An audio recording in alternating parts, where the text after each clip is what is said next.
നമസ്കാരം. സ്പോട്ട് ലൈവിലേക്ക് സ്വാഗതം.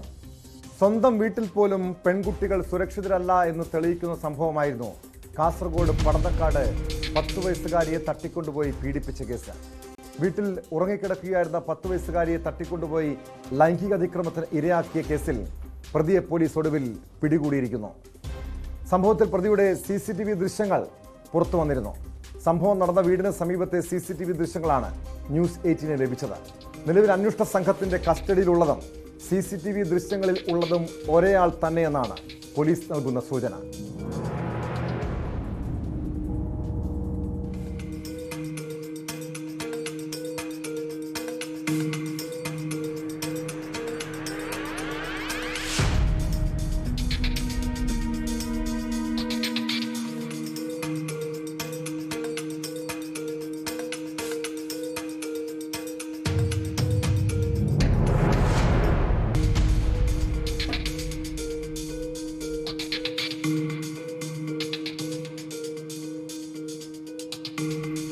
KV ബൈജു ചേരുന്നുണ്ട് കാസർഗോഡ് നിന്നും ഈ വാർത്തയുടെ വിശദാംശങ്ങളുമായി.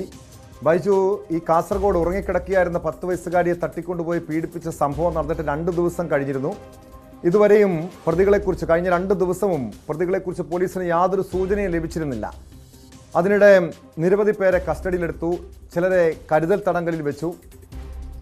പക്ഷേ നിർണായകമായ തെളിവുകളൊന്നും ലഭിച്ചിരുന്നില്ല. ഏറ്റവും ഒടുവിൽ ഇപ്പോൾ നമ്മൾ പുറത്തുവിട്ട പ്രേക്ഷകരെ ഇപ്പോൾ കാണിച്ച ആ ദൃശ്യങ്ങളാണോ പ്രതിയിലേക്ക് എത്താൻ പോലീസിനെ സഹായിച്ചത്?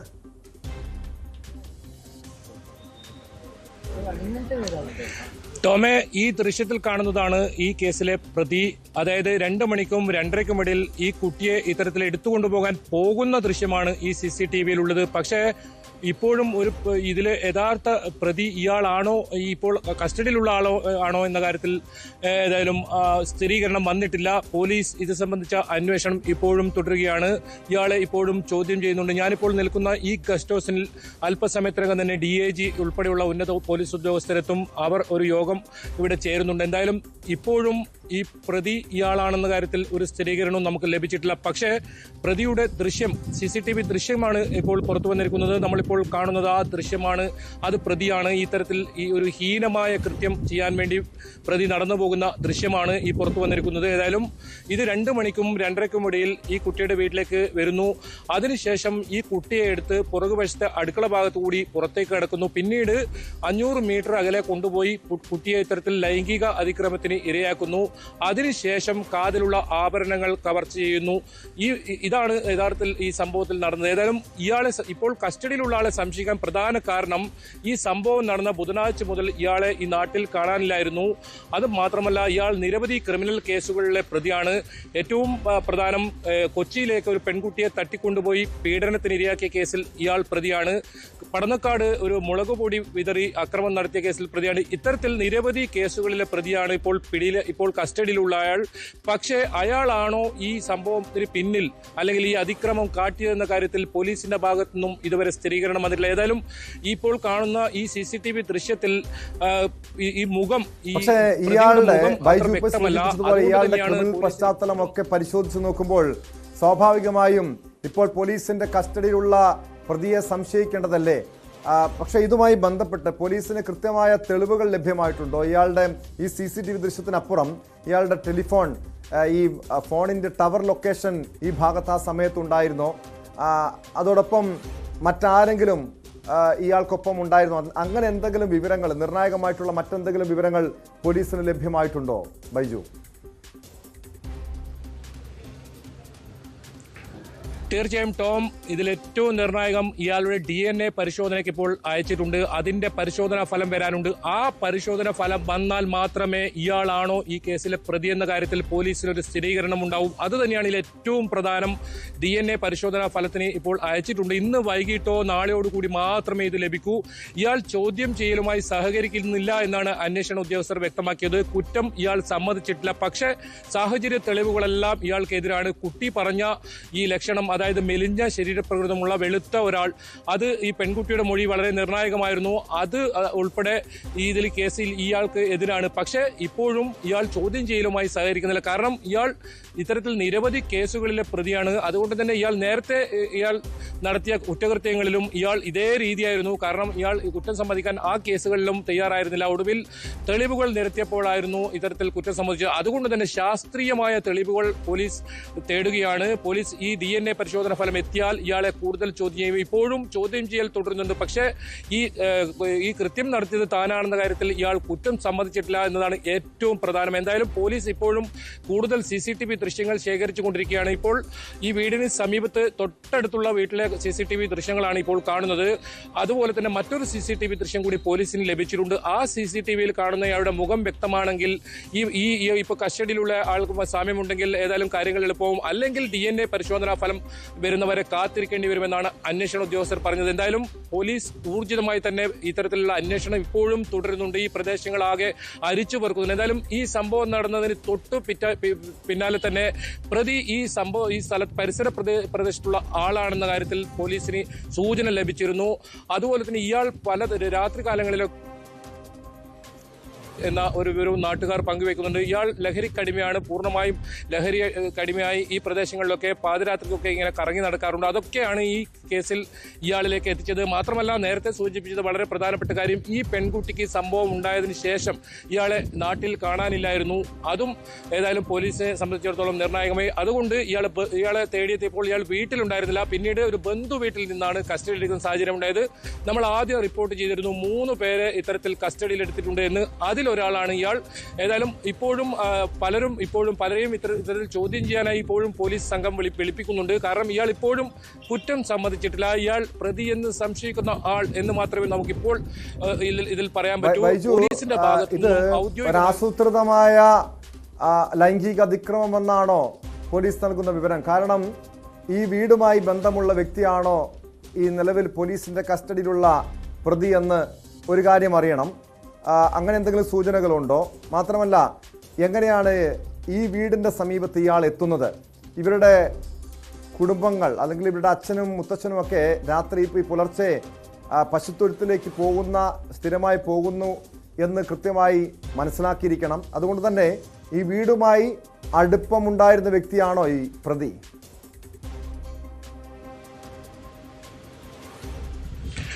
ടോമെ, ആ കാര്യത്തിലും ഒരു വ്യക്തത വരാനുണ്ട്. കാരണം ഈ കുട്ടിയെ മാത്രം ലക്ഷ്യമിട്ടാണോ ഇയാൾ എത്തിയത്? അതല്ല, ഇയാൾ ഏതെങ്കിലും തരത്തിൽ മറ്റു വീടുകളിലേക്കും ഇത്തരത്തിൽ അത് മാത്രം നമുക്ക് കിട്ടുന്ന മറ്റൊരു വിവരം, ഇയാൾ ഒരു പുലർച്ചെ 5 മണിക്ക് ഒരു വീട്ടിലെത്തി അതിന് വാതിലിൽ തട്ടുന്ന ഒരു സംഭവം ഉണ്ടായി എന്ന് നാട്ടുകാർ പറയുന്നുണ്ട്.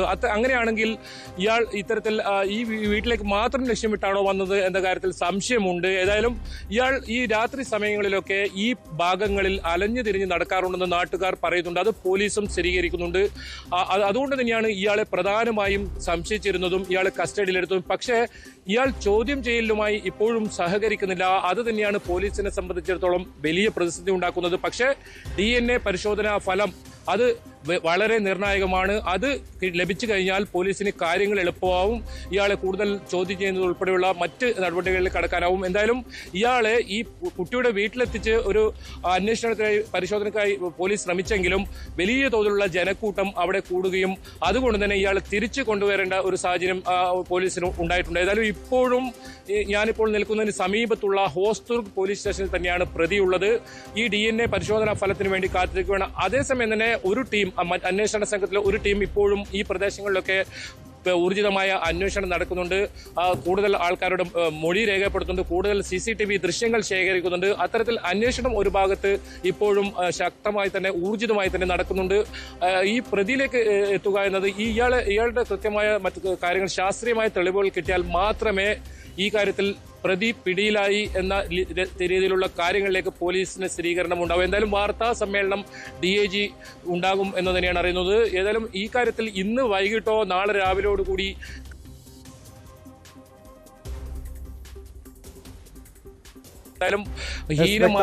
കാസർഗോഡ് KV ബൈജു ആണ് വിവരങ്ങൾ നൽകിയത്. ബൈജു സൂചിപ്പിച്ചതുപോലെ കാസർഗോഡ് പടന്നക്കാട്ടെ ലൈംഗിക അതിക്രമ കേസിൽ 10 വയസ്സുകാരിയെ തട്ടിക്കൊണ്ടുപോയി പീഡിപ്പിച്ച കേസിലെ നിർണായക നീക്കമാണ് പോലീസിന്റെ ഭാഗത്തു നിന്നും ഉണ്ടായിരിക്കുന്നത്. പ്രതിയെന്ന് സംശയിക്കുന്നയാളെ പോലീസ് കസ്റ്റഡിയിലെടുത്തിട്ടുണ്ട്. അതിന്റെ നിർണായകമായിട്ടുള്ള CCTV ദൃശ്യങ്ങളാണ് പ്രതിയിലേക്ക് എത്താൻ പോലീസിനെ സഹായിച്ചത്. ഇയാൾ തന്നെയാണോ പ്രതിയെന്ന് ഉറപ്പുവരുത്താൻ DNA പരിശോധനയിലേക്ക് പോലീസ് കടന്നിരിക്കുന്നതോടൊപ്പം മറ്റ് കാര്യങ്ങളും പ്രതിയുമായി ബന്ധമുള്ള മറ്റ് കാര്യങ്ങളും ക്രിമിനൽ പശ്ചാത്തലമടക്കം പോലീസ് വിശദമായി പരിശോധിക്കുകയാണ്. സ്പോട്ട് ലൈവ് ഇനി പരിശോധിക്കുന്നത് കൊച്ചിയിലെ സ്വകാര്യ ബസ് ജീവനക്കാരുടെ ഗുണ്ടായുസവുമായി ബന്ധപ്പെട്ടൊരു വാർത്തയാണ്.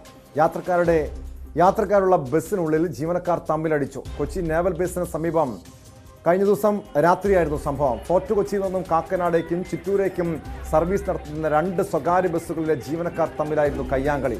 ഓവർടേക്ക് ചെയ്തത് ചോദ്യം ചെയ്താണ് ആക്രമണത്തിന് കാരണമായത്. സംഭവത്തിൽ 6 പേർക്കെതിരെ പോലീസ് കേസെടുത്തു.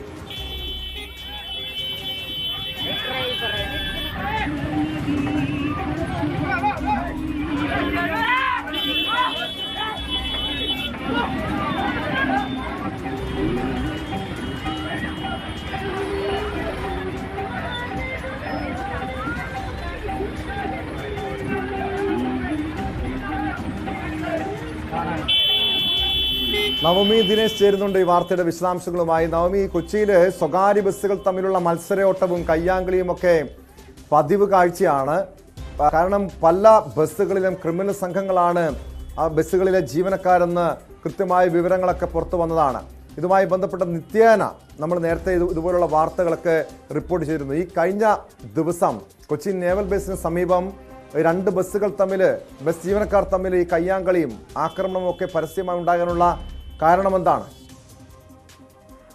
കേരളത്തിലെ ഗുണ്ടകളെ പിടികൂടാൻ പോലീസുകാർ വട്ടം ചുറ്റുമ്പോഴും ഈ ബസ് ഗുണ്ടകളുടെ ഇത്തരത്തിൽ നടു റോഡിൽ ആക്രമണം നടത്തുന്ന ബസ് ഗുണ്ടകളെ ആര് പിടികൂടുമെന്നുള്ളൊരു ചോദ്യമാണ് ഇവിടെ ഉന്നയിക്കേണ്ടത്. കാരണം നമ്മൾ ആ ദൃശ്യങ്ങളിൽ കാണുന്നത് പോലെ തന്നെ രാത്രി 8 മണിക്ക് നടു റോഡിൽ, അതും യാത്രക്കാരോടൊപ്പമുള്ള യാത്രക്കാരെ ഉൾപ്പെടെയുള്ളവരെ ആണ് ഇത്തരത്തിൽ വലിയൊരു ആക്രമണം ഈ 2 ബസ്സുകാരും തമ്മിൽ നടത്തുന്നത്. ഈ ബസിന്റെ കണ്ടക്ടറും മുതലാളിയും ഒപ്പം ഡ്രൈവർമാരുമാണ് ഇങ്ങനെ പരസ്പരം പോരടിക്കുന്നത്.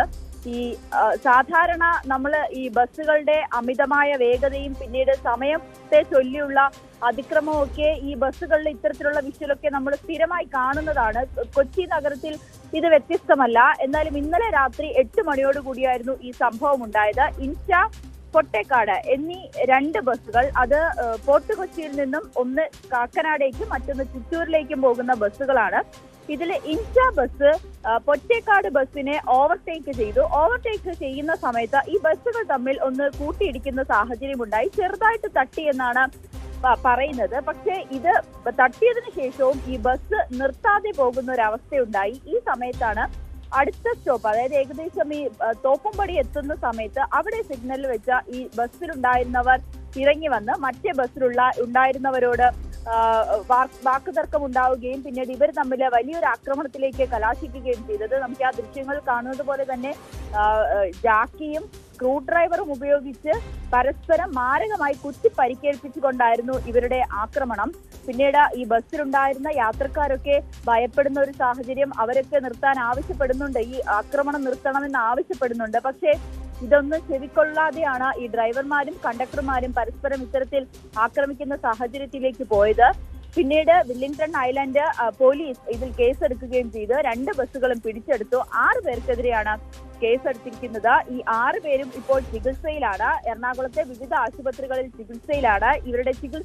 ഇവർ ആശുപത്രി വിട്ടതിന് ശേഷമായിരിക്കും അറസ്റ്റ് അടക്കമുള്ള കാര്യങ്ങളിലേക്ക് കടക്കുക എന്നാണ് പോലീസ് അറിയിച്ചിരിക്കുന്നത്. എന്തായാലും വളരെ ഈ ദൃശ്യങ്ങൾ കാണുമ്പോൾ തന്നെ എത്രമാത്രം ലാഘവത്തോടെയാണ്, അതായത് ഈ നടു റോഡിൽ നിന്ന് ഇവർക്ക് ഇത്രയും ധൈര്യത്തോടെ ആക്രമണം നടത്താൻ, അതും യാത്രക്കാരുൾപ്പെടെ നിൽക്കുമ്പോൾ ആക്രമണം നടത്താനുള്ളൊരു ധൈര്യം, അതും പോലീസ് പലതവണ ഈ നാട്ടുകാരടക്കം ഈ മത്സരയോട്ടം, ഈ റോഡുകളുടെ ബസ്സുകളുടെ മത്സരയോട്ടത്തെ കുറിച്ച് പരാതികൾ പറയുന്ന ഒരു സാഹചര്യമുണ്ട്. എങ്കിൽ പോലും അത് കൃത്യമായി പോലീസുകാരോ അല്ലെങ്കിൽ ട്രാഫിക് പോലീസോ ആരും തന്നെ ഇതിലൊരു നടപടി എടുക്കുന്നില്ല. അതുകൊണ്ടാണ് ഇത്തരം കാര്യങ്ങൾ. അത് തന്നെയാണ് കാരണം. ഇത് പോലീസിന്റെ ഭാഗത്ത് ഇത്തരം സംഭവങ്ങളൊക്കെ നിത്യേന ഉണ്ടായിട്ടും പോലീസിന്റെ ഭാഗത്തു നിന്നോ മോട്ടോർ വാഹന വകുപ്പിന്റെ ഭാഗത്തു നിന്നോ യാതൊരു നടപടിയും ഉണ്ടാകുന്നില്ല. ഇപ്പോഴും കൊച്ചിയിൽ ഈ സ്വകാര്യ ബസ്സുകളുടെ മത്സരയോട്ടം കാണാം, ഗുണ്ടായിസം കാണാം. ഈ ഒരു സംഭവത്തിന് പിന്നാലെ ഇപ്പോൾ 6 പേർക്കെതിരെ പോലീസ് കേസെടുത്തിട്ടുണ്ട്. മോട്ടോർ വാഹന വകുപ്പിന്റെ ഭാഗത്തു നിന്ന് നടപടി ഉണ്ടായിട്ടുണ്ടോ? ഈ ജീവനക്കാർക്കെതിരെ മാത്രമല്ലല്ലോ, ഈ ബസ്സിന്റെ ഈ ലൈസൻസ് റദ്ദാക്കുന്നതുമായി ബന്ധപ്പെട്ട് സർവീസ് ലൈസൻസ് റദ്ദാക്കുന്നതുമായി ബന്ധപ്പെട്ടുള്ള നടപടികളൊക്കെ ഉണ്ടാകുമെന്ന് പ്രതീക്ഷിക്കാമോ? അങ്ങനെ തന്നെയാണ് പ്രതീക്ഷിക്കേണ്ടത് ടോം. എന്തായാലും മോട്ടോർ വാഹന വകുപ്പ് ഈ വിഷയത്തിൽ അന്വേഷണം ആരംഭിച്ചിട്ടുണ്ട്. ആദ്യ പ്രാരംഭഘട്ടമായി ഈ ഡ്രൈവർമാരുടെ ലൈസൻസ് അടക്കം സസ്പെൻഡ് ചെയ്യാനുള്ള റദ്ദാക്കാനുള്ള ഒരു നടപടിയിലേക്കായിരിക്കും മോട്ടോർ വാഹന വകുപ്പ് കടക്കുക. എന്തായാലും പോലീസിനോട് ഇതിന്റെ കൂടുതൽ വിശദാംശങ്ങൾ തേടിയിട്ടുണ്ട്. ഈ ആശുപത്രിയിലായ ഡ്രൈവർമാരും ഈ കണ്ടക്ടർമാരും, അതായത് ഈ പരസ്പരം പോരടിച്ച 6 പേരും ആശുപത്രി വിട്ടതിന് ശേഷമായിരിക്കും ചോദ്യം ചെയ്യലും അറസ്റ്റ് അടക്കമുള്ള കാര്യങ്ങളിലേക്കുമൊക്കെ കടക്കുക. അങ്ങനെ തന്നെയാണ് മോട്ടോർ വാഹന വകുപ്പും തീരുമാനിച്ചിരിക്കുന്നത്. ഈ ബസ്സുകളുടെ ഈ ഡ്രൈവർമാരുടെ ലൈസൻസ് അടക്കം സസ്പെൻഡ് ചെയ്യാനുള്ള ഒരു തീരുമാനത്തിലേക്കാണ് മോട്ടോർ വാഹന വകുപ്പും കടന്നിരിക്കുന്നത് കേട്ടോ.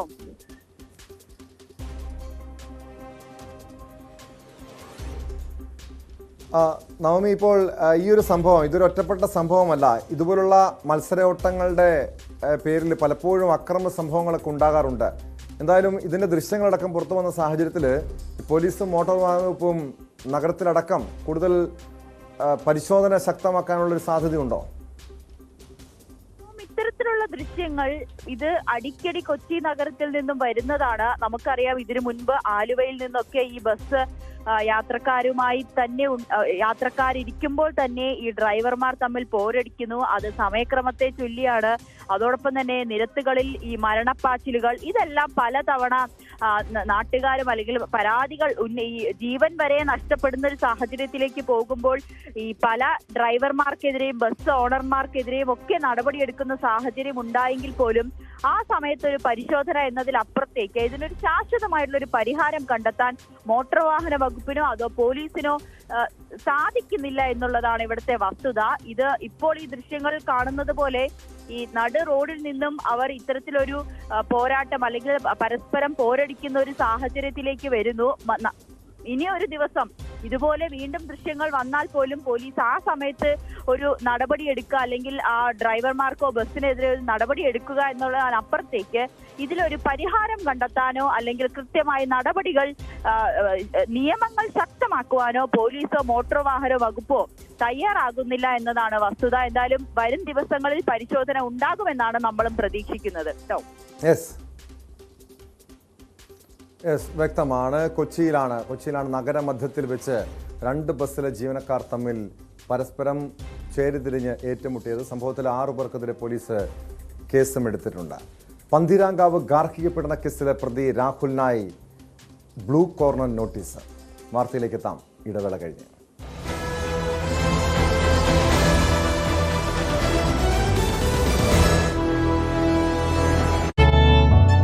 പിന്നീട്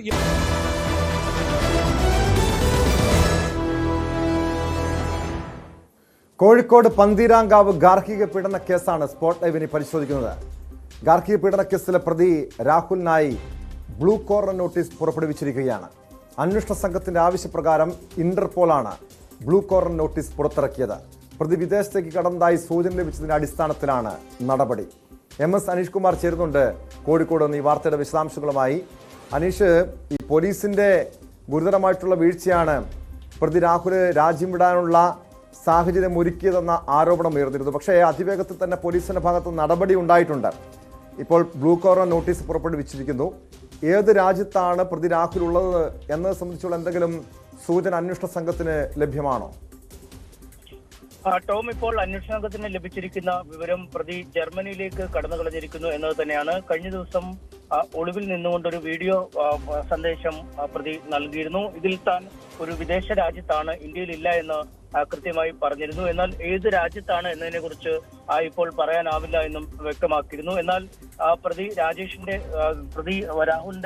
സുഹൃത്തായ രാജേഷ് എന്നയാളെ പോലീസ് ചോദ്യം ചെയ്തപ്പോൾ രാജേഷ് പറയുന്നത് പ്രതി ജർമ്മനിയിലേക്ക് എത്തി എന്ന് തന്നെയാണ്. ഈ മർദ്ദനം നടക്കുന്ന ആ ദിവസം രാജേഷിന്റെ സാന്നിധ്യം ആ വീട്ടിലുണ്ടായിരുന്നു. ഒപ്പം ഈ മർദ്ദനത്തിന് ശേഷം പരിക്കേറ്റ യുവതിയെ ആശുപത്രിയിൽ കൊണ്ടുപോകാനും ഈ വാഹനം ഓടിച്ചിരുന്നതും രാജേഷ് ആയിരുന്നു. അതുകൊണ്ട് ഉറ്റ സുഹൃത്തായ രാജേഷ് പറയുന്നത് ഇയാൾ ജർമ്മനിയിലുണ്ട് എന്ന് തന്നെയാണ്.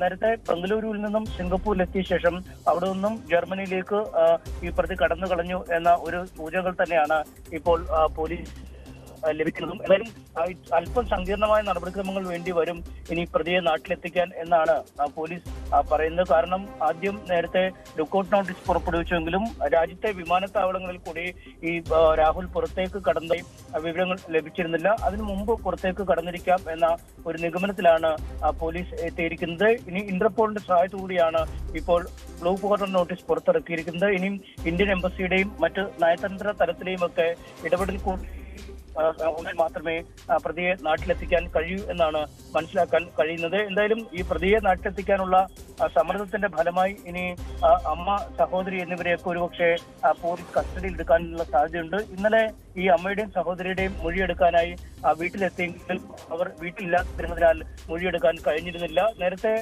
അവരുടെ വീട്ടിലെ CCTVയുടെ DVR പോലീസ് പിടിച്ചെടുക്കുന്ന ഒരു സാഹചര്യമുണ്ടായി. എന്തായാലും ഇതടക്കമുള്ള നടപടിക്രമങ്ങളിലൂടെ ഈ രാഹുലിനെ നാട്ടിലെത്തിക്കാനുള്ള ഒരു നീക്കം തന്നെയാണ് പോലീസിന്റെ ഭാഗത്തു നിന്നും ഉണ്ടാകുന്നത്. എന്തായാലും ആദ്യ ഘട്ടത്തിൽ പൊന്തേരങ്കാവ് CI അടക്കമുള്ളവർ, SHO അടക്കമുള്ളവർ ഈ അർഹിക്കുന്ന ഒരു ഗൗരവത്തോടുകൂടി ഈ പരാതിക്കാരിയുടെ പരാതി പരിഗണിച്ചില്ല. അതുകൊണ്ട് തന്നെ വളരെ സൗഹാർദ്ദപരമായ ഒരു നിലപാടാണ് ഈ രാഹുലിനോട് പോലീസ് സ്റ്റേഷനിൽ നിന്നും ഉണ്ടാവുകയും ചെയ്ത് കാര്യങ്ങൾ ചോദിച്ചറിഞ്ഞ ശേഷം ഒരു സാധാരണഗതിയിലുള്ള ഒരു മൊഴി രേഖപ്പെടുത്തലിനും ശേഷം അനീഷ് സൂചിപ്പിച്ചതുപോലെ അങ്ങനെ ഈ പ്രതിയെ സംരക്ഷിക്കുന്ന നിലപാട് പോലീസ് സ്വീകരിച്ചു എന്ന ആരോപണം, ഗുരുതരമായിട്ടുള്ള ആരോപണം ഉയർന്നിരുന്നു. ഇതിന് പിന്നാലെ SHO AS സരിനെതിരെ നടപടിയുമുണ്ടായി, സസ്പെൻഡ് ചെയ്തു. ഈ പന്തിരാങ്കാവ് ഗാർഹിക പീഡന കേസ് അന്വേഷണത്തിലെ വീഴ്ചയിൽ സസ്പെൻഡ് ചെയ്യപ്പെട്ട CI AS സരിനെതിരെ മറ്റൊരു കേസിലും ഗുരുതര വീഴ്ച വരുത്തിയതായി ആരോപണം ഉയർന്നിട്ടുണ്ട്. സരിൻ പരാതി ഗൗരവത്തിലെടുത്തില്ലെന്നും കൊലപാതകത്തിന്റെ തെളിവ് കൊണ്ടുവരാൻ പറഞ്ഞതായുമാണ് നിമ്മിയുടെ ബന്ധുക്കളുടെ ആരോപണം. അവരുടെ വാക്കുകളിലേക്ക്. വീട്ടിലേക്ക് വരാൻ വേണ്ടി പറയാൻ വേണ്ടി ഓർക്ക് ഫോണില്ല, ഫോൺ ഉപയോഗിക്കാൻ ഒരു ജന്മന സമ്മതിച്ചിട്ടില്ല. ഫോണിൽ സ്വന്തമായിട്ട് മേടിച്ചു കൊടുക്കില്ല, ഞങ്ങൾ മേടിച്ചിട്ടുണ്ടെങ്കിൽ ഉപയോഗിക്കാൻ സമ്മതിക്കില്ല എന്ന് പറഞ്ഞു. ആ ലെവലിലാണ് അവരെ പോക്ക് വരുന്നത്. അവിടുത്തെ എന്ത് പ്രശ്നങ്ങളും ബുദ്ധിമുട്ടുണ്ടെങ്കിലും ഇങ്ങോട്ട് വിളിച്ച് പറയരുത്, അതിന് വേണ്ടിയിട്ട് ഒരു ഫോൺ ഉപയോഗിക്കരുതെന്ന് പറയുന്നത്. അങ്ങനെ എടുത്തുമ്പോഴേക്ക് ഒരു പറഞ്ഞ് അച്ഛാ ഇനിയിപ്പോൾ സഭയാട്ടം വിളിച്ചോളൂ. അങ്ങനെ രാത്രി 10:50 എന്നെ വിളിച്ച് എൻ്റെ ഭാര്യൻ്റെ ഫോണിലേക്ക് ഒരു കോൾ 3 പ്രാവശ്യം ഞാൻ എൻ്റെ ഫോണിൽ തിരിച്ച് വിളിച്ചു. 10:53 ശിവദാസ് ചേട്ടാ മാരുവൻ ആ സമയത്ത് 8:50 മിംസിൽ ജോലിക്ക് പോയിക്കണം. അപ്പോൾ മിംസ് ഹോസ്പിറ്റലിൽ മൊബൈൽ ICUലാണ്. അപ്പോൾ അവൻ ജോലിക്ക് പോയിക്കണം. അപ്പോൾ എടുക്കാൻ വൈകി എന്താ ശിവദാസ് ചേട്ടാന്ന് ചോദിച്ചു. വിളിച്ചാൽ എന്ത് ചെയ്യുന്നത്, ഫോൺ ഞാൻ വരുമ്പോഴേക്കും കട്ടായി പോയതാണ്. അത് മക്കൾ കളിച്ചിട്ട് വന്നാണെന്ന് പറഞ്ഞു. ശരി എന്നാണ്. മക്കൾ പൊതുവെ ഫോണെടുത്ത് കളിക്കാൻ കാണലുണ്ട്, എങ്കിലും കൂടിയിട്ടും അത് ഞങ്ങളെ വിശ്വാസം മോള് മരിച്ചപ്പം മോള് വിളിച്ചാണ്. അവർ മേടിച്ച് കട്ട് ചെയ്താൽ മോൾക്ക് സ്വന്തമായിട്ട് ഫോണും ഇല്ലല്ലോ. അങ്ങനെ പിറ്റേന്ന് രാവിലെ ഒരു 11 മണിയായപ്പോൾ ഞാനിവിടെ ഉണ്ട്. ഒരു 11-11:30 മണീൻ്റെ അടുത്ത് ആ മോൻ വിളിക്കുന്നു. മോനെ 10:50 മോൻ്റെ ഭാര്യൻ്റെ ഫോണിലേക്കുണ്ട് ഈ മരുവാൻ്റെ പെങ്ങളെ ഭർത്താവ് വിളിക്കുന്നു. നിഖിലേ നീ എത്രയും പെട്ടെന്ന് മിംസിലേക്ക് ഒന്ന് എത്തണം. അപ്പോൾ എന്താണെന്ന് വെച്ചാൽ കാര്യം പറയുന്നില്ല. ഇവൻ ചെന്ന് നോക്കുമ്പോൾ പെങ്ങൾ മരിച്ച നിലയിലാണ് കാണുന്നത്. ഇവന് ആരെയാണ് വിളിക്കേണ്ടത്, എന്താ ചെയ്യേണ്ടതെന്ന് ഒരു ലെവലില്ലാണ്ട് മിംസിൽ നിന്ന് ഇറങ്ങിയിട്ട് മിറ്റം മുഴുവൻ അങ്ങോട്ടും ഇങ്ങോട്ടും നടക്കുക പറയാം, ടെൻഷനായിട്ട്. പിന്നെ ഒരു 20 മിനിറ്റ് ആയിക്കണ് മോനെ വിളിക്കുന്ന സമയത്ത് വിളിച്ച് അച്ഛൻ എവിടെയാണുള്ളത്? ഞാൻ വീട്ടിലുണ്ട് മോനെ അച്ഛൻ എത്രയും പെട്ടെന്ന് ഒന്ന് മിംസിലേക്ക് വരണം പറഞ്ഞു. എൻ്റെ മോനെ അച്ഛൻ കൊണ്ട് വാന്നാണ്. ഞാൻ വന്ന് നോക്കുമ്പം മരുവൻ ഒരു ബെഡ് മിംസിലെ കാഷ്വാലിറ്റി കാണുന്ന ഒരു ബെഡ് നിലവിളിക്കുന്നു. അപ്പോൾ വലിയച്ഛൻ്റെ മക്കളെല്ലാവരും, വലിയച്ഛൻ്റെ പാപ്പനെയും മക്കളെല്ലാവരും ചുറ്റുവട്ടം കൂടി നിൽക്കുന്നുണ്ട്. അപ്പോൾ ഞാൻ ചോദിച്ച് ഇവരുടെ ഇടയിൽ നിമ്മീനെ കാണണ്ടേ? ഞാൻ ചോദിച്ചു മോളെ എവിടെയെന്ന് ചോദിച്ചു. മോൾ അപ്പുറത്ത് ആത്തൻ്റെ എന്ന് പറഞ്ഞു. അപ്പോൾ എനിക്ക് എന്തൊരു വിഷമമായി. ഇവനിവിടെ കാണുമ്പോൾ മോളെന്താ അപ്പുറത്താത്ത. ഞാൻ പോയി നോക്കുമ്പോൾ വെള്ളയിൽ പുതപ്പിച്ച് കെട്ടിച്ച് വെച്ചേക്കുക. ഈ മരിച്ച് കൊണ്ടുവരുന്ന സമയത്ത് പിന്നൊരു ഫോൺ കോൾ ചെയ്യണ്ടേ? ഞാൻ മാന്യമായിട്ട് കൊടുത്ത മോളല്ലേ, അവൾ ഓടിപ്പോയതൊന്നുമല്ലല്ലോ. പോലീസ് ഒരു തൂങ്ങി മരിച്ചാന്ന് ഒരു പറഞ്ഞുണ്ടാക്കുന്നത്. പോലീസ് കണ്ടിട്ടില്ല, ഞാനും കണ്ടിട്ടില്ല.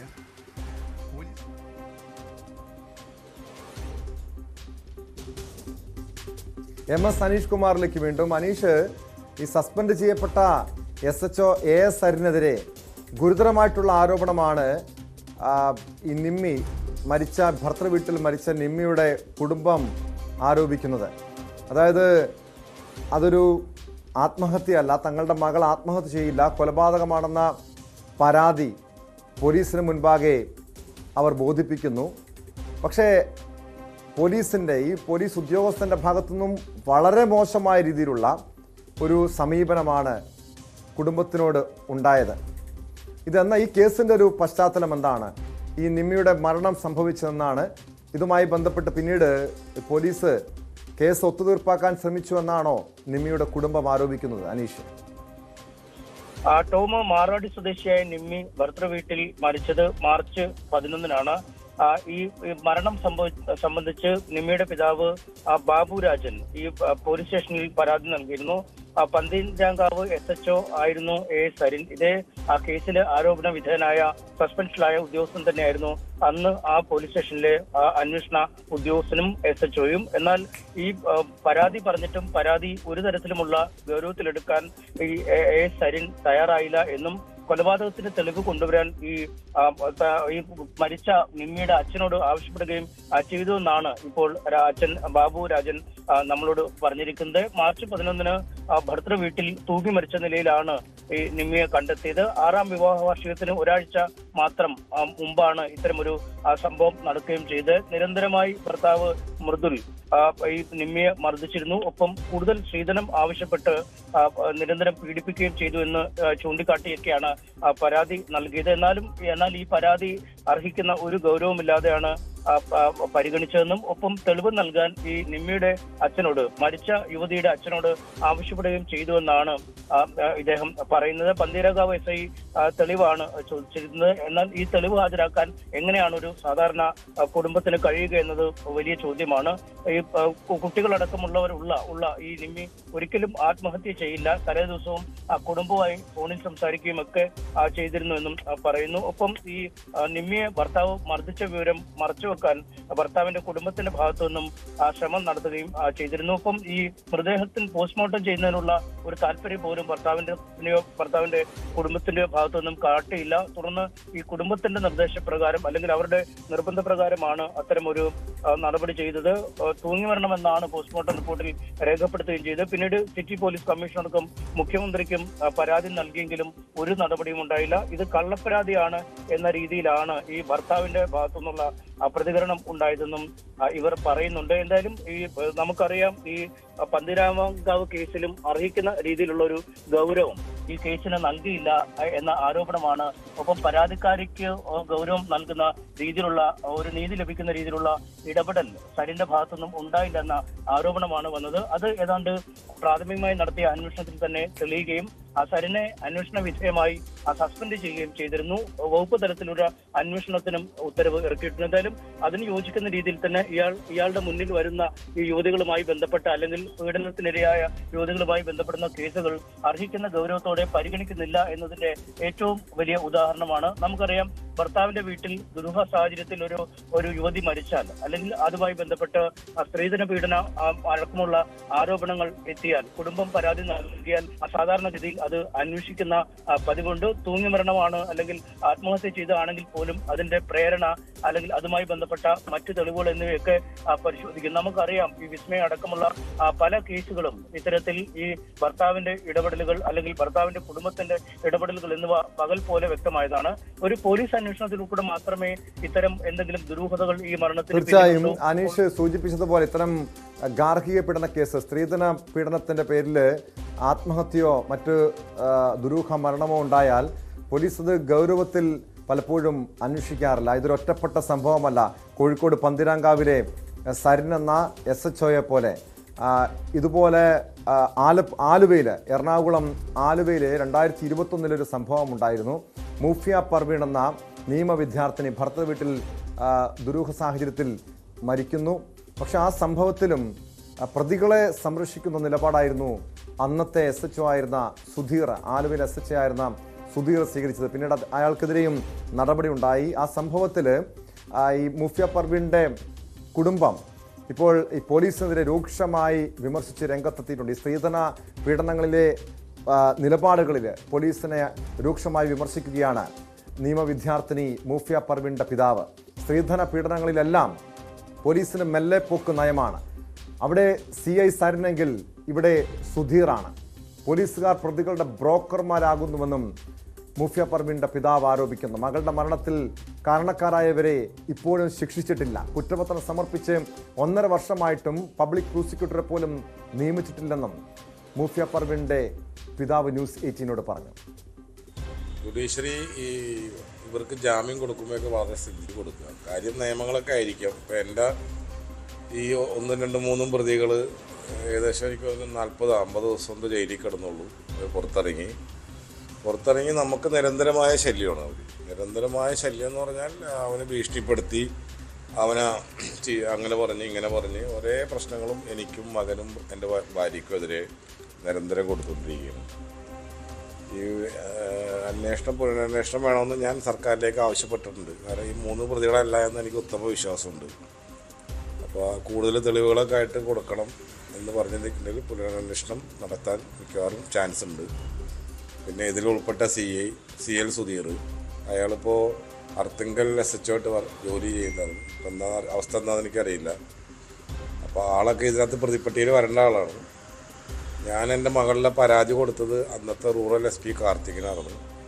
കാർത്തിക് അത് താഴത്തേക്ക് DSPക്ക് അയച്ച്, DSP ആണ് CAക്ക് അയക്കുന്നത്. ഈ CAക്ക് ഉള്ള ഉത്തരവാദിത്തം അതേ ഉത്തരവാദിത്തത്തോടെ ഞാൻ മനസ്സിലാക്കിയെടുത്തോളം SPക്കും DSPക്കും ഉള്ളത്. പക്ഷെ അവരൊക്കെ വിദഗ്ധമായി രക്ഷപ്പെട്ടിരിക്കുകയാണ് ഇതിനകത്ത്.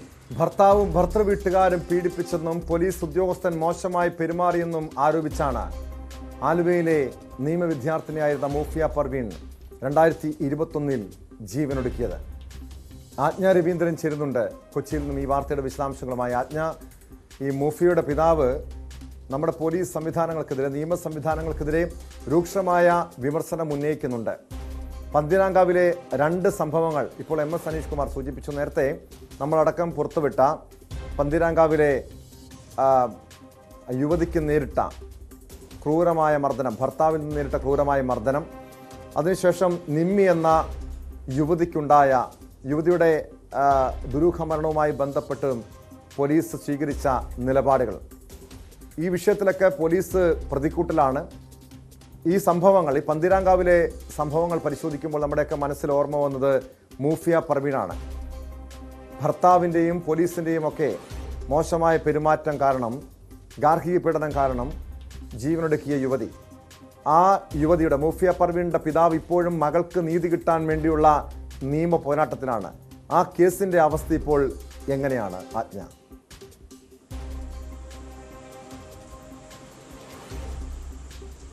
ടോം, 2.5 വർഷമായി ഈ പെൺകുട്ടി മരിച്ചിട്ട്.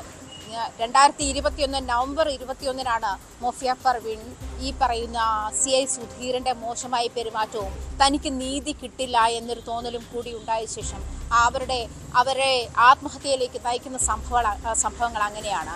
അതിനുശേഷം 1.5 വർഷം മുൻപാണ് കുറ്റപത്രം സമർപ്പിച്ചത്. എന്നാൽ നാളിതുവരെ വിചാരണ തുടങ്ങുകയോ കേസിലൊരു പബ്ലിക് പ്രോസിക്യൂട്ടറെ നൽകുകയോ തുടർ നടപടികളൊന്നും സ്വീകരിച്ചിട്ടില്ല എന്നുള്ള കാര്യം വ്യക്തമാണ്. മാത്രമല്ല, മൂഫിയ പർവീണിന്റെ പിതാവ് നമ്മളോട് സംസാരിച്ചതനുസരിച്ചിട്ട് പോലീസ് ഇക്കാര്യത്തിലും അവരുടെ മെല്ലെപ്പോക്ക് നയം സ്വീകരിച്ചിട്ടുണ്ട്. അതുപോലെ തന്നെ അവരുടേതായ ഈ പ്രതികൾക്കൊപ്പം നിന്ന് പ്രതികളെ സംരക്ഷിക്കുന്ന രീതിയിലുള്ള നടപടികളാണ് പോലീസിന് ഇക്കാര്യത്തിലും ഉണ്ടായിട്ടുള്ളത് എന്ന കാര്യം വ്യക്തമാണ്.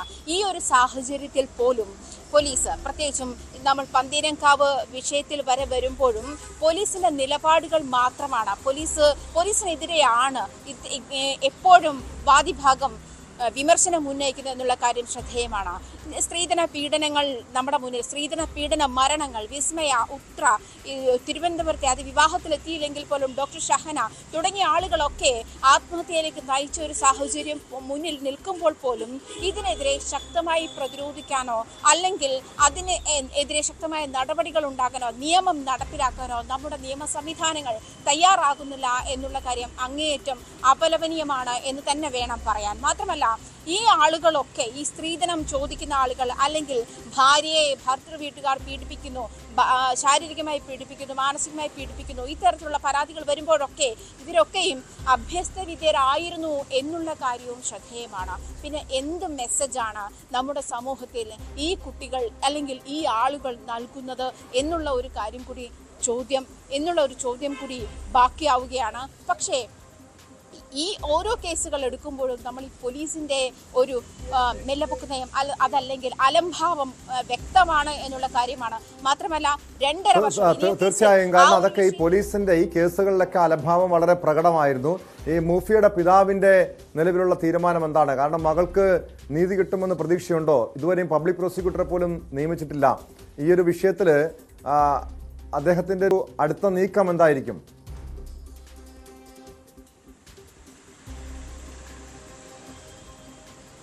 അദ്ദേഹം ഒന്നുകൂടി ഇതുമായി ബന്ധപ്പെട്ട ഹയർ അതോറിറ്റികൾക്ക് പരാതി നൽകാൻ തന്നെയാണ് തീരുമാനിച്ചിരുന്നത്. എന്നിരുന്നാൽ പോലും അദ്ദേഹം അങ്ങേയറ്റം നിരാശയോടുകൂടിയാണ് നമ്മളോട് പറഞ്ഞത്, ഇത് ഫൈറ്റ് ചെയ്യാം എന്നുള്ളതല്ലാതെ ഇതിൽ നീതി കിട്ടുമെന്ന്. പന്തീരങ്കാവിലെ അച്ഛനോട് എനിക്ക് പറയാനുള്ളത് ഇതാണ് എന്ന് പറഞ്ഞിട്ടാണ് നീതി കിട്ടുമെന്ന്, അല്ലെങ്കിൽ നമ്മുടെ നീതിന്യായ സംവിധാനങ്ങൾ നമ്മളോട് ഒത്തുപോകും, നമുക്ക് സ്യൂട്ടബിൾ ആയിട്ടുള്ള ഒരു രീതിയിൽ നിയമ സംവിധാനങ്ങൾ വർത്തിക്കുമെന്നുള്ള ഒരു തോന്നലുണ്ടെങ്കിൽ അത് വെറുതെയാണ്. അങ്ങേയറ്റം നിരാശ മാത്രമായിരിക്കും ഈ കേസിൽ ഉണ്ടാവുക. ഈ കേസിൽ തന്നെ സുഹേലും ആ കുടുംബവും ഇപ്പോഴും ഇവരെ ഉപദ്രവിക്കുന്നു. ആ ഒരു സാഹചര്യമാണ് പ്രതികൾക്ക് ജാമ്യത്തിലിറങ്ങിയ ശേഷം, അല്ലെങ്കിൽ പ്രതികൾക്കെതിരെ നടപടി ഇല്ലാതിരിക്കുന്ന ഒരു സാഹചര്യത്തിൽ അവർ ഈ ഇരകളെ ഉപദ്രവിക്കുന്ന സാഹചര്യത്തിലേക്ക്, ഇരകളുടെ നേരെ വൈരാഗ്യം തീർക്കുന്ന സാഹചര്യത്തിലേക്ക് കൂടി എത്തിക്കാൻ ഈ ഒരു സംവിധാനം ഉപകാരപ്പെടുന്നു എന്നുള്ളതാണ് അവർക്ക് ചൂണ്ടിക്കാണിക്കാനുള്ളത്. പ്രതികൾക്ക് ഉപകാരപ്പെടുന്ന രീതിയിലാണ് ഇപ്പോൾ നമ്മുടെ നിയമ സംവിധാനങ്ങൾ, പ്രത്യേകിച്ചും സ്ത്രീധന പീഡന കേസിൽ സ്ത്രീധനം കൊടുക്കരുത്, വാങ്ങരുത് എന്നൊക്കെ ഘോരഘോരം നമ്മുടെ നിയമ സംവിധാനങ്ങൾ ഇടയ്ക്കിടെ ഓർമ്മപ്പെടുത്താറുണ്ടെങ്കിൽ പോലും ഗാർഹിക പീഡന നിയമങ്ങൾ നമ്മൾ ഈ പുറത്തു വന്ന കേസുകളല്ലാതെ എത്രയെത്ര ആളുകൾ ഒരു പക്ഷേ ഈ പുറത്തു പറയാൻ പറ്റാതെയോ, അല്ലെങ്കിൽ കയ്യിൽ ഈ കേസ് നടത്താനുള്ള കയ്യിൽ പണമില്ലാതെയോ, അതുമല്ലെങ്കിൽ വീട്ടിൽ പെൺകുട്ടി വന്ന് നിൽക്കുന്നത് കൊണ്ട് മാനക്കേടോർത്തോ എത്രയോ കുടുംബങ്ങൾ ഒരു പക്ഷേ ഇതുമായിട്ട് ബെയർ ചെയ്ത് ജീവിക്കുന്നുണ്ടാകുന്ന ഒരു സാഹചര്യം കൂടി നമ്മുടെ മുന്നിലുണ്ട് എന്നുള്ള കാര്യം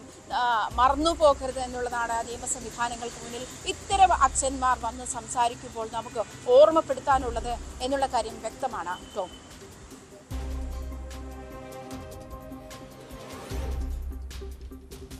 വ്യക്തമാണ്. ആജ്ഞ രവീന്ദ്രനാണ് വിവരങ്ങൾ നൽകിയത് കൊച്ചിയിൽ നിന്നും. മുഫിയ പർവീണിനെ പോലെ ഇതുപോലുള്ള നിരവധി പെൺകുട്ടികളുടെ ദുരൂഹ മരണങ്ങൾ നമ്മൾ റിപ്പോർട്ട് ചെയ്തിട്ടുള്ളതാണ്. മുഫിയ പർവീൺ ഒരു ഒറ്റപ്പെട്ട സംഭവമല്ല. വിസ്മയ, ഉത്രയ, അതുപോലെ നേരത്തെ ആജ്ഞ സൂചിപ്പിച്ചതുപോലെ ഡോക്ടർ ഷഹന അടക്കം നിരവധി പെൺകുട്ടികളുടെ, യുവതികളുടെ മാതാപിതാക്കൾ ഇപ്പോഴും നീതിക്ക് വേണ്ടിയുള്ള പോരാട്ടത്തിലാണ്. ഈ വിഷയത്തിൽ ഇത്തരം സംഭവങ്ങളൊക്കെ ഉയർന്നു വരുമ്പോൾ പോലീസ് ഒരു നിസ്സംഗത അല്ല പുലർത്തേണ്ടത്. ഈ ഇരകൾക്ക് നീതി നടപ്പാക്കി കൊടുക്കാനുള്ള ഉത്തരവാദിത്തം നമ്മുടെ പോലീസിന് തന്നെയാണുള്ളതാണ്. ഇതോടൊപ്പം ഇനി സ്പോട്ട് ലൈവ് പരിശോധിക്കുന്നത് ഒരു പോക്സോ കേസ് ഇരകളുടെ മാതാപിതാക്കൾക്കെതിരെ ആലപ്പുഴ മാന്നാർ പോലീസിന്റെ പ്രതികാര നടപടിയുമായി ബന്ധപ്പെട്ട വാർത്തയാണ്. അതിലേക്കെത്താം ഇടവേള കഴിഞ്ഞ്.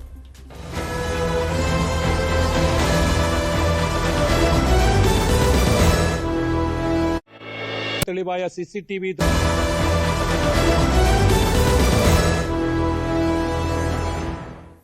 സ്പോട്ട് ലൈവ് തുടരുന്നു. പോക്സോ കേസ് ഇരകളുടെ മാതാപിതാക്കൾക്കെതിരെ ആലപ്പുഴ മാന്നാർ പോലീസിന്റെ പ്രതികാര നടപടി. കുട്ടികളുടെ അമ്മയെ സാമ്പത്തിക തട്ടിപ്പ് കേസിൽ കുടുക്കി 3 ദിവസം ജയിലിലടച്ചു. പോക്സോ കേസ് ഒത്തുതീർപ്പാക്കുന്നതിന് വേണ്ടിയാണ് കള്ളക്കേസെന്നും ഇരകളുടെ മാതാപിതാക്കൾ ന്യൂസ് 18നോട് പറഞ്ഞു. പോക്സോ കേസിൽ ഇരകളായ 2 കുട്ടികളുടെ അച്ഛനും അമ്മയുമാണ് ഇപ്പോൾ എനിക്കൊപ്പമുള്ളത്. ഇവരുടെ 8ഉം 9ഉം വയസ്സുള്ള 2 പിഞ്ചു കുഞ്ഞുങ്ങളെ പീഡിപ്പിച്ചത് മുത്തശ്ശനാണ്. മുത്തശ്ശനെതിരെ പരാതിയുമായി ഇവർ, അതായത് ഈ അച്ഛനും അമ്മയും പോലീസിനെ സമീപിച്ചു, കോടതിയിൽ സമീപിച്ചു. പിന്നീട് മുത്തശ്ശൻ്റെ അറസ്റ്റുണ്ടായി. അറസ്റ്റിന് ശേഷം 30 ദിവസം ജയിലിൽ കിടന്ന ശേഷം മുത്തശ്ശൻ, അതായത് ഉന്നത ബന്ധമുള്ള മുത്തശ്ശൻ, ജാമ്യത്തിൽ പുറത്തിറങ്ങി. ഇതിൽ ഒരു കുട്ടിയെ പീഡിപ്പിച്ച കേസിൽ മാത്രമാണ് പോലീസിന്റെ ഭാഗത്തുനിന്നും കോടതിയുടെ ഭാഗത്തുനിന്നും നടപടി ഉണ്ടായത്. മറ്റൊരു കുട്ടിയെ പീഡിപ്പിച്ച കേസിൽ ചൈൽഡ് ലൈൻ്റെ പരാതിയുണ്ട്. ആ കേസിൽ പോലീസ് അനങ്ങാപ്പാറ നയം സ്വീകരിക്കുകയാണ്. അതിനുശേഷം ഉണ്ടായ സംഭവം കേരളത്തിലെ നമ്മുടെ നിയമവ്യവസ്ഥയെ, പോലീസ് സംവിധാനത്തെ അടക്കം ലജ്ജിപ്പിക്കുന്നതാണ്. അതായത് ഈ പരാതിക്കാരായ അച്ഛനെയും അമ്മയെയും പോലീസും നമ്മുടെ കോടതിയും അടക്കം വേട്ടയാടുന്ന സാഹചര്യമാണ് ഉണ്ടായത്. 2022 മാർച്ച് മാസമാണ് മക്കള് വീട്ടിലേക്ക് ഞങ്ങൾ വിടുന്നത്. അതായത് നിങ്ങൾ ആലപ്പുഴ മാവേലിക്കരയാണ് നിങ്ങളുടെ വീട്. നിങ്ങൾ ആ സമയം നിങ്ങൾ രണ്ടുപേരും, നിങ്ങൾ അച്ഛനും അമ്മയും ഡൽഹിയിലായിരുന്നു. ഇതിന് അവധിക്ക് വെക്കേഷനാണ് അവർ രണ്ടുപേരെയും നിങ്ങളുടെ അച്ഛന്റെ വീട്ടിലേക്ക്, നിങ്ങളുടെ തറവാട്ടിലേക്ക് വിടുന്നത്. അതെ അതെ, എൻ്റെ ഹസ്ബൻഡിന്റെ വീട്ടിലേക്ക് വിടുവാണ്. വിട്ടു. കുട്ടികളെ വിട്ടതിന് ശേഷം ഇങ്ങോട്ട് കുട്ടികളുടെ കോൺടാക്ട് ചെയ്യാൻ എനിക്ക് പറ്റുന്നില്ല. ഫോൺ ചെയ്യുന്നുണ്ട്, സംസാരിക്കുന്നത് അച്ഛനും അമ്മയുമാണ്. മക്കൾ ബിസിയാണ്, അത് കളിക്കുവാണ്, അല്ലെ അവർ പഠിക്കുവാണ്, മലയാളം പഠിക്കുവാണ്, ഇങ്ങനെയൊക്കെയാണ് പറയുന്നത്. അതിനുശേഷം ഞാനൊരു 2 മാസത്തിന് ശേഷം ഞാൻ അവിടെ വീട്ടിൽ ചെല്ലുമ്പോഴത്തേക്കിന് കുട്ടികളാകെ ഡള്ള. അവർ സംസാരിക്കാൻ പറ്റുന്നില്ല. അവർക്ക് ഭയങ്കര പേടി, എപ്പോഴും മുറിയിലിരിക്കുക, ഭയങ്കര പേടിച്ചിരിക്കുക. അങ്ങനെ ഒരു ദിവസം മോൻ എന്നോട് പറയുകയാണ്, അമ്മ മോളുടെ ബുക്ക് എടുത്ത് നോക്കുക, അനുഷു എൻ്റെ മോള് ബുക്കിലെല്ലാം എഴുതി വെക്കുന്ന സ്വഭാവമുണ്ട്, അങ്ങനെ ബുക്ക് എടുത്ത് നോക്ക് എന്ന്. 3 മക്കളുണ്ട്, അതിൽ മൂത്ത മകനാണ് ഇത് പറഞ്ഞത്. 2 പെൺകുട്ടികളും ഒരു ആൺകുട്ടി.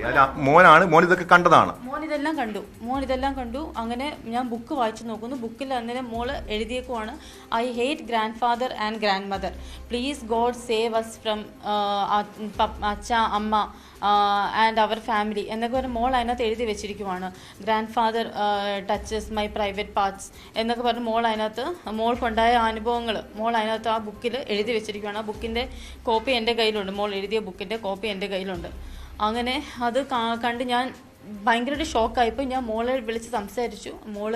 മോളെ കുളിപ്പിക്കാൻ കൈ പിടിച്ച് വലിച്ച് ബാത്റൂമിൽ കയറ്റി മോൻ വന്ന് ബഹളം ഉണ്ടാക്കാൻ മോനെ അടിച്ച് പൊട്ടിക്കുവാണ്. അന്നേരം മോള് ഓടി അമ്മൂമ്മ എടുത്തേലും അമ്മൂമ്മ അപ്പൂപ്പന്മാരൊക്കെ ഇങ്ങനെയൊക്കെയാണ്, ഇതൊക്കെ സഹിച്ച് വേണം ഇവിടെ നിൽക്കാൻ എന്ന് പറഞ്ഞു. അങ്ങനെ മോളെ വീണ്ടും ഒരു പ്രാവശ്യമല്ല പല പ്രാവശ്യങ്ങളായിട്ട് മോളെയും എൻ്റെ കുഞ്ഞു മോളെയും ഇതുപോലെ തന്നെ പിടിച്ച് വലിച്ച് ബാത്റൂമിൽ കയറ്റുകയും ആ പ്രൈവറ്റ് പാർട്സിലൊക്കെ പിടിക്കുകയും ഒക്കെ ചെയ്യുകയാണ്. എൻ്റെ കുഞ്ഞുങ്ങൾ അത്രയും മെൻ്റലി അത്രയും ഇതായി.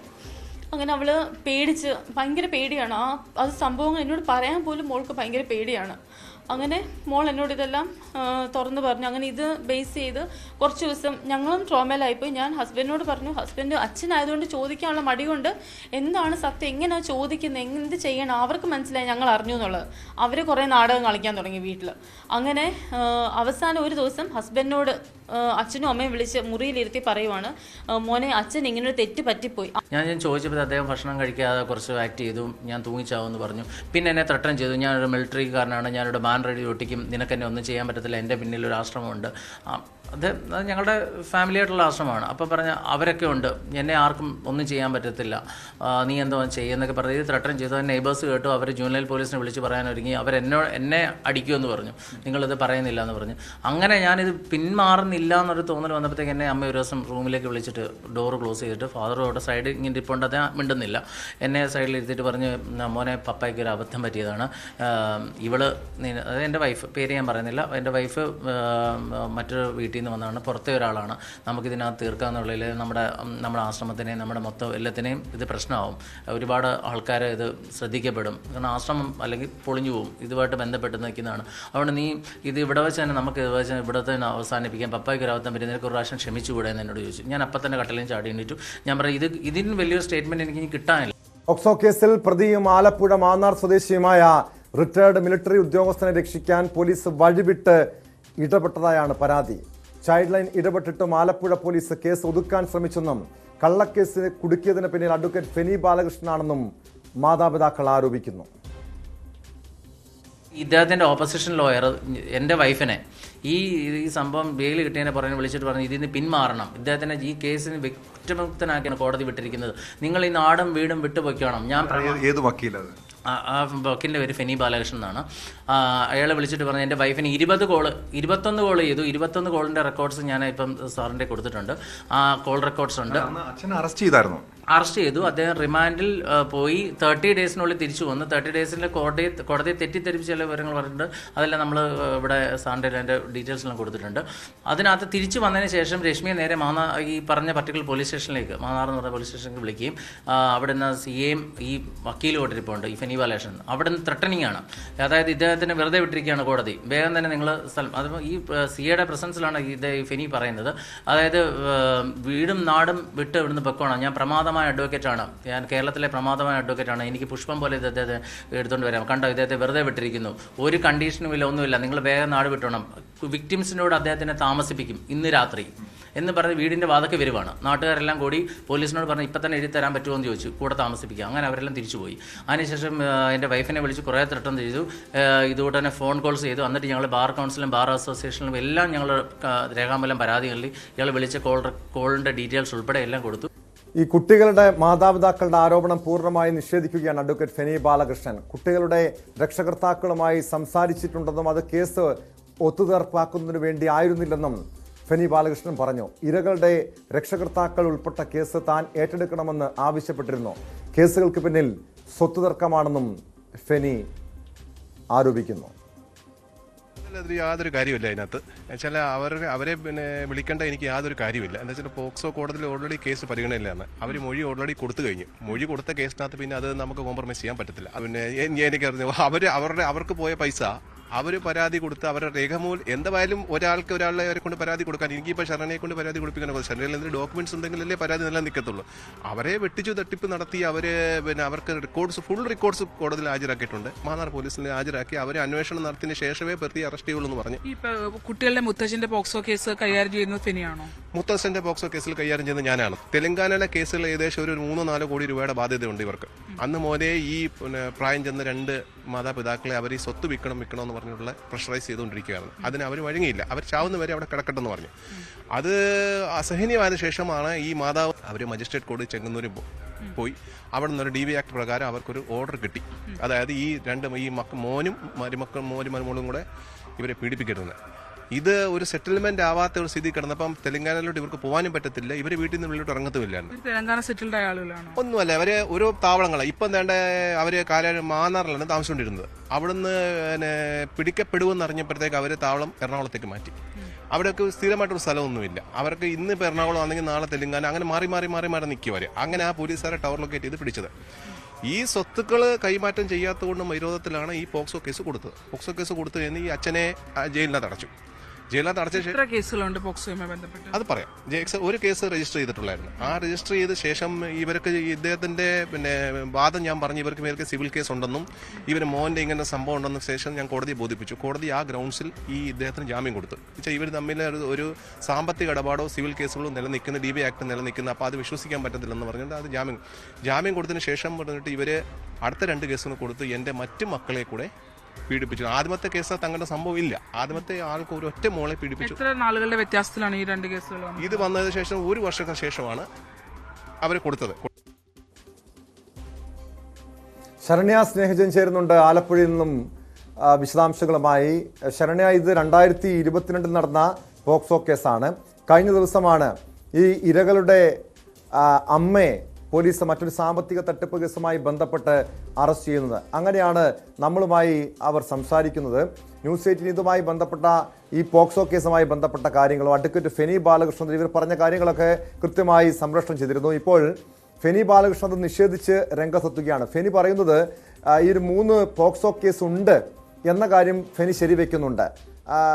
മാത്രമല്ല മറ്റ് 2 കേസ് പിന്നീട് കെട്ടിച്ചമച്ചതാണെന്ന് പറയുന്നു. പക്ഷേ ആ 2 പരാതിയും കൊടുത്തത് ഈ കുട്ടികളുടെ മാതാപിതാക്കളല്ല, അവിടെ ചൈൽഡ് ലൈൻ ആണ്. ഈ ചൈൽഡ് ലൈൻ കൊടുത്ത കേസിൽ ഇതുവരെയും പോലീസ് യാതൊരു നടപടിയും സ്വീകരിച്ചില്ല. നേരത്തെ ശരണ്യയോട് ആലപ്പുഴ ജില്ലാ പോലീസ് മേധാവി തന്നെ വ്യക്തമാക്കിയിട്ടുണ്ട്, ഇതിന് 3 കേസുണ്ട്, അത് അന്വേഷണത്തിന്റെ പരിധിയിൽ നിൽക്കുകയാണ്. നേരത്തെ നിലവിൽ ഒരു കേസുമായി ബന്ധപ്പെട്ട അറസ്റ്റും റിമാൻഡും ഒക്കെ നടന്നതാണ്. ആ കേസുമായി ബന്ധപ്പെട്ട വിചാരണ നടപടികളും പുരോഗമിക്കുകയാണെന്ന്.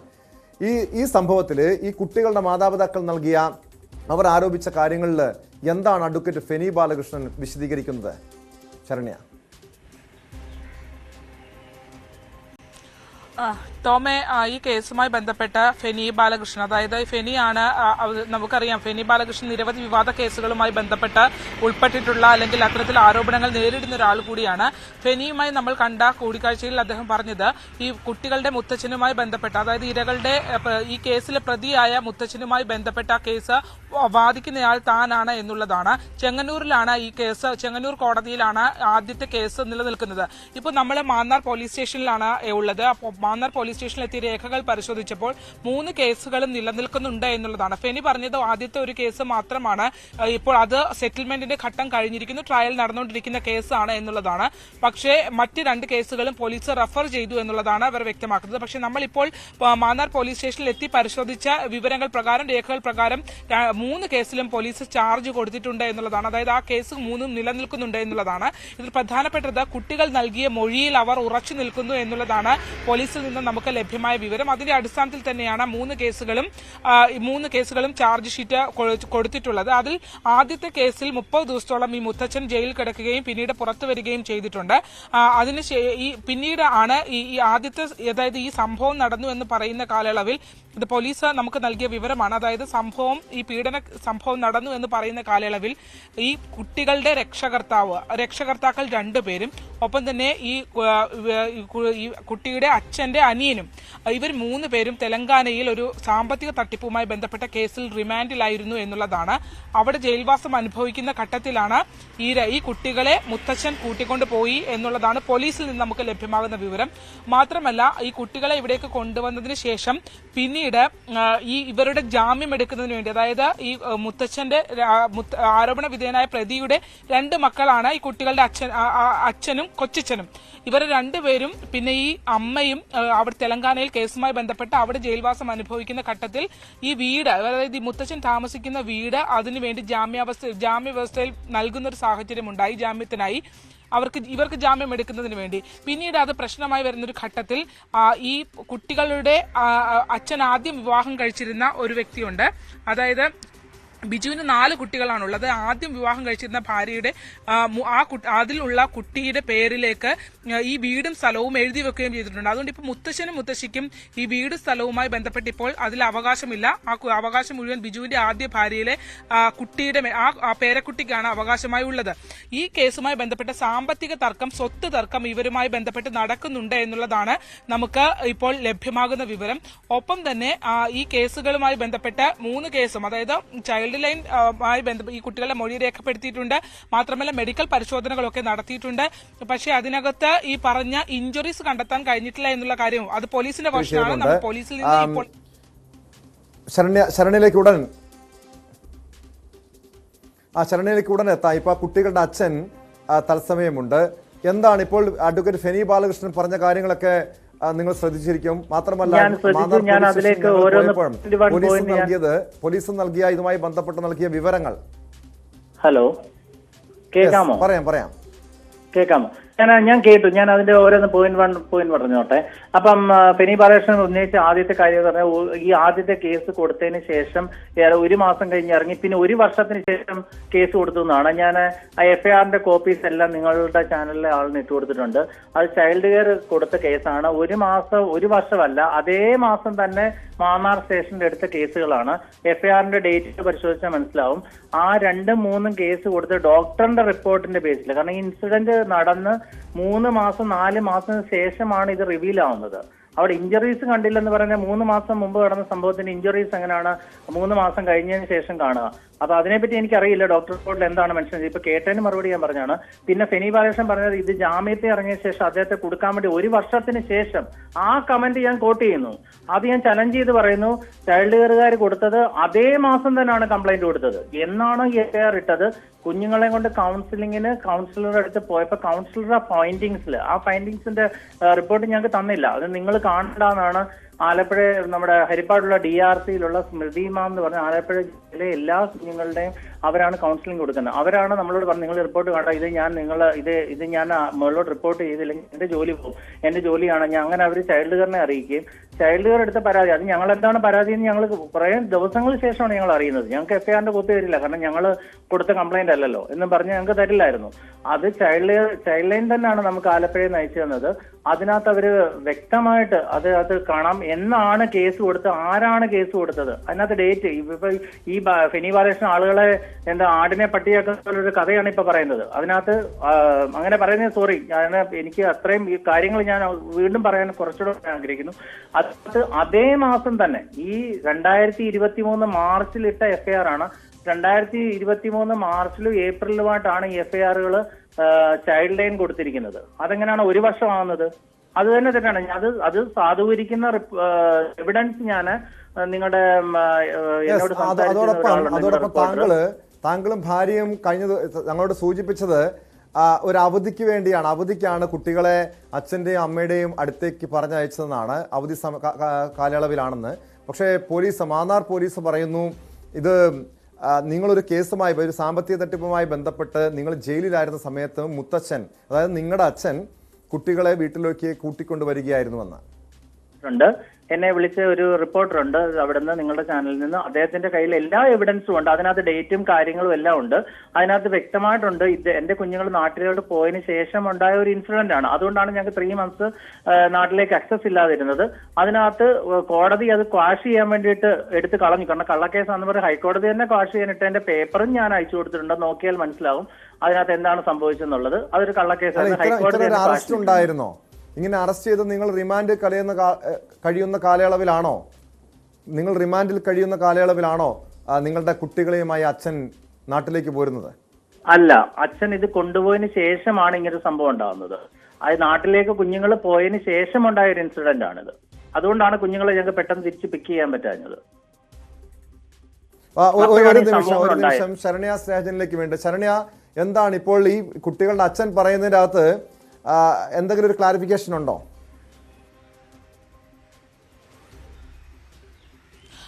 അതിനകത്ത് ഏറ്റവും പ്രധാനപ്പെട്ട കാര്യം ഫെനി ബാലകൃഷ്ണൻ നമ്മളോട് പറഞ്ഞത് 1 വർഷത്തെ ഇടവേളയ്ക്ക് ശേഷമാണ് ഈ രണ്ടാമത്തെ കേസ് വരുന്നതെന്നുള്ളതാണ്. അത് കുട്ടികളുടെ അച്ഛൻ പറഞ്ഞത് തന്നെയാണ് ശരി. അതായത് പോലീസിന്റെ രേഖകൾ പ്രകാരം 1 മാസത്തെ ഇടവേളയിലാണ് 2 കേസുകൾ വന്നിട്ടുണ്ട് എന്നുള്ളതാണ്.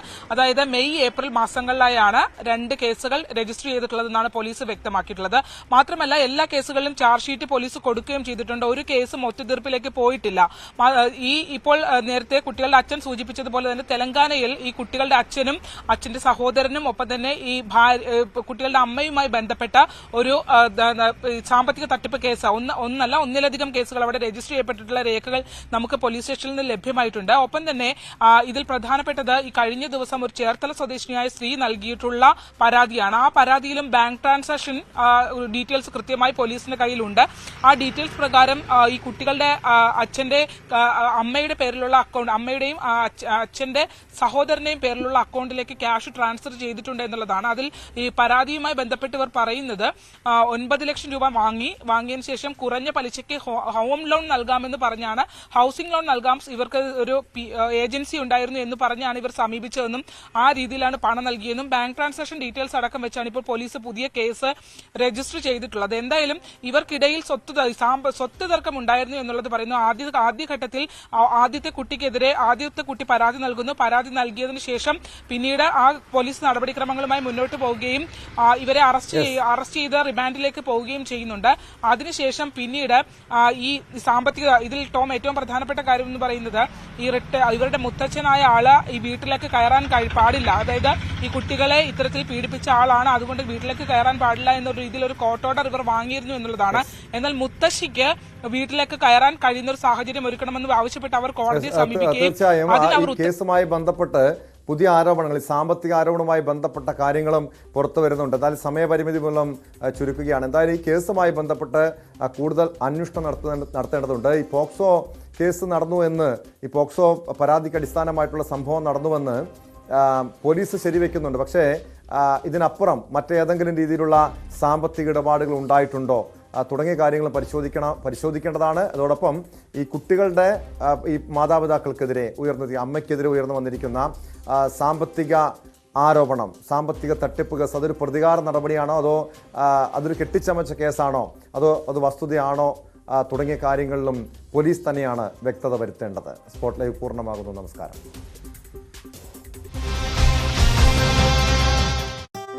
രൂപയുടെയും